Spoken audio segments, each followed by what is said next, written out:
Did you know that Erra, the Sumerian god of war, mayhem, and plagues, was not always the embodiment of destruction?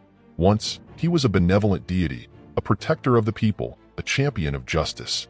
His name, Erra, meant the strong one, and he was revered for his strength, his courage, and his unwavering loyalty to the gods. He was a warrior, yes, but a warrior who fought for good, who defended the innocent, and who brought peace to the land. But then came the Great Flood.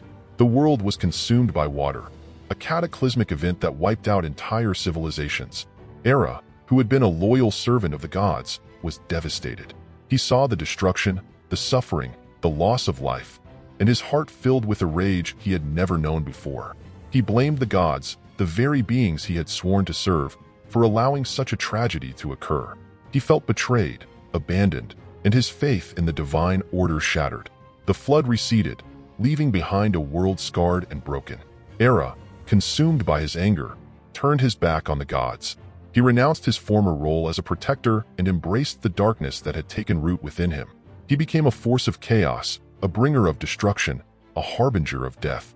He unleashed plagues upon the land, ravaged cities with his armies, and sowed discord among the people. He became the embodiment of war, mayhem, and plagues, a terrifying figure who instilled fear in the hearts of mortals. His transformation was not sudden, but a slow, agonizing process. He started by questioning the gods' decisions, their motives, their very existence. He saw the world as a place of suffering, a stage for endless cycles of violence and destruction. He felt a deep sense of injustice, a burning desire to punish those who had caused so much pain. He began by challenging the authority of the gods, questioning their wisdom and their right to rule. He argued that they were indifferent to the suffering of mortals, that they cared only for their own power and glory. He accused them of being responsible for the Great Flood, for the destruction that had befallen the world. His words, fueled by his rage and his growing disillusionment, resonated with the people. They, too, had suffered greatly, had lost loved ones, had seen their homes and their lives destroyed. They were angry, they were disillusioned, and they were ready to listen to Erra's message of rebellion. He gathered an army of followers, men and women who had lost everything and who were willing to fight for a new world, a world free from the tyranny of the gods.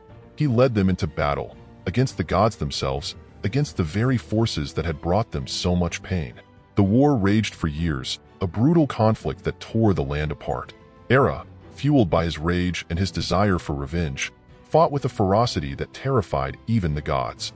He unleashed plagues upon the land, decimating entire populations. He ravaged cities, leaving behind only ruins and despair. He sowed discord among the people, turning brother against brother, friend against friend. The gods, shocked by Erra's betrayal and his relentless assault, fought back with all their might. They sent their armies, their champions, their most powerful weapons against him.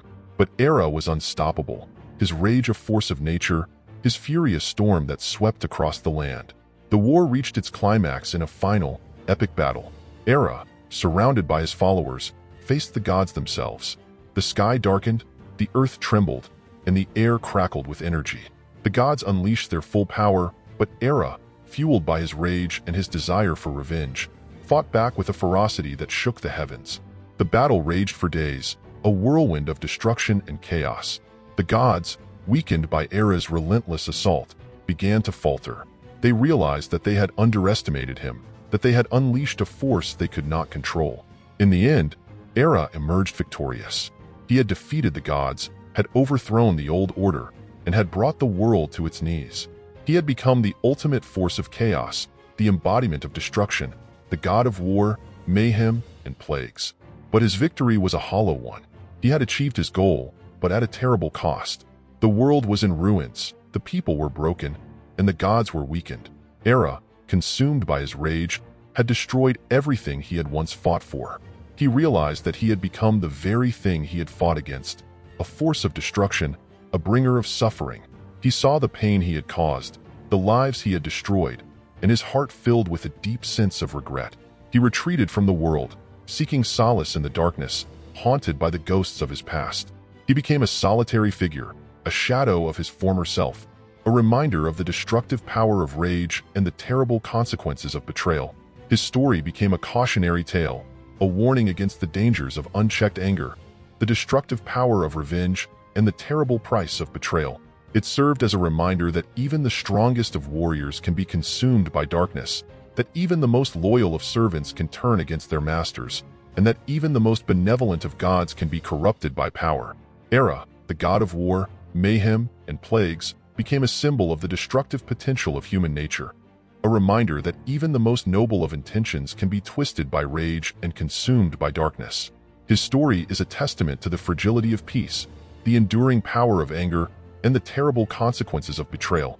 It is a story that continues to resonate with us today, reminding us of the importance of forgiveness, the need for compassion, and the dangers of unchecked power.